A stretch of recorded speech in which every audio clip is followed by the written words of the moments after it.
Europe থেকে বাক স্বাধীনতা উঠে গেছে, যা রাশিয়ার আগ্রাসনের চেয়েও বড় হুমকি বলে মনে করেন ভাইস প্রেসিডেন্ট জেডি ভ্যান্স। শুক্রবার জার্মানির মিউনিকে অনুষ্ঠিত নিরাপত্তা সম্মেলনে দেয়া বক্তব্যে ভাইস প্রেসিডেন্ট বলেন, ইউরোপের নিরাপত্তা নিয়ে ট্রাম্প প্রশাসন বেশ উদ্বিগ্ন।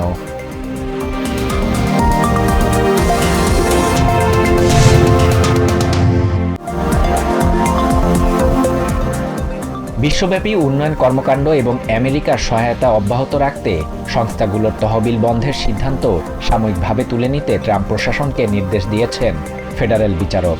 ওয়াশিংটনের ফেডারেল বিচারক আমির আলী দেশের বাইরে পরিচালিত দুটি স্বাস্থ্য সংস্থার করা মামলার পরিপ্রেক্ষিতে এই নির্দেশ জারি করেন।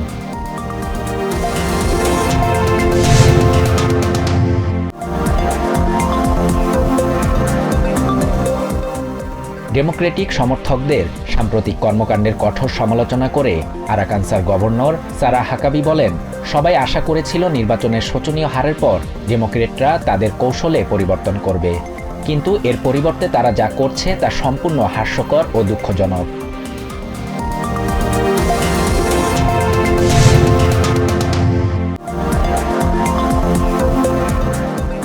অভিবাসী বিতরণে নিউ ইয়র্ক সিটি মেয়রের ভূমিকায় অসন্তোষ জানিয়েছেন বর্ডার জার টম হোম্যান। প্রশাসনকে সর্বাত্মক সহযোগিতায় এরিক প্রতিশ্রুতি পূরণ করছেন না বলে অভিযোগ তার।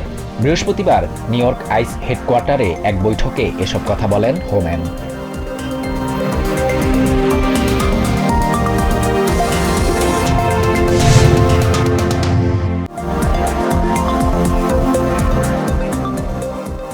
বসন্ত আর ভালোবাসা দিবসের যে উৎসবের আমেজ তা ছড়িয়ে পড়েছে অমর একুশের বইমেলায়।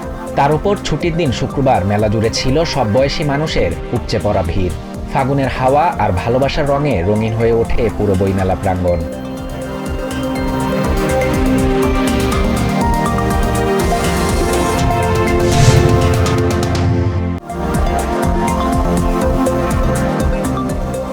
অন্তর্বর্তী সরকারকে সহযোগিতা করতে সব রাজনৈতিক দলের প্রতি আহ্বান জানিয়েছেন বিএনপির স্থায়ী কমিটির সদস্য মির্জা আব্বাস। তবে নির্বাচন বিলম্বে ষড়যন্ত্র হচ্ছে বলে মন্তব্য করেন বিএনপি চেয়ারপারসনের উপদেষ্টা জয়নুল আবদিন ফারুক। শুক্রবার রাজধানীতে পৃথক অনুষ্ঠানে এসব কথা বলেন তারা।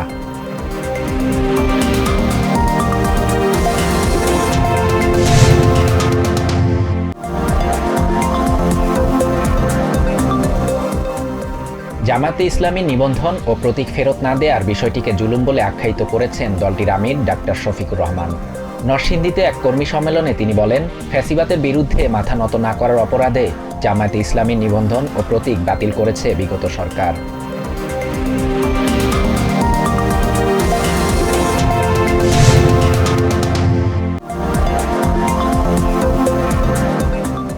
ইউনাইটেড আরব আমিরাতের দুবাইয়ে অনুষ্ঠিত ওয়ার্ল্ড গভর্নমেন্ট সামিটে অংশগ্রহণ শেষে শুক্রবার বাংলাদেশে ফিরেছেন প্রধান উপদেষ্টা ডক্টর মোহাম্মদ ইউনূস।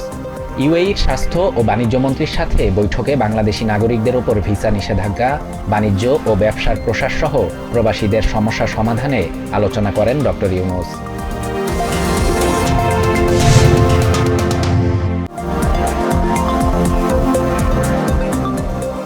পাকিস্তানের বেলুচিস্তানে রাস্তার পাশে পেতে রাখা বোমা বিস্ফোরণের ঘটনায় কমপক্ষে 11 জন কয়লা খনি শ্রমিক নিহত হয়েছেন।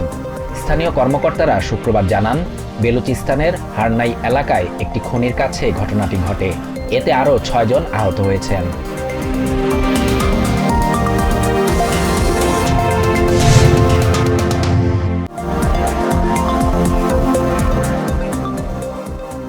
আগামী মার্চে ফ্রান্সের জাতীয় দলের ক্যাপ্টেন হিসেবে মাঠে নামতে যাচ্ছেন কিলিয়ান এমবাপে। খেলবেন ক্রোয়েশিয়ার বিপক্ষে ন্যাশনাল লিগ কোয়ার্টার ফাইনালের 2 লেগের ম্যাচে। ফ্রান্সের ক্রীড়া সাময়িকী লেপিপেতে প্রকাশিত সাক্ষাৎকারে এমনটাই জানিয়েছেন কোচ দিদিয়ের দেশম।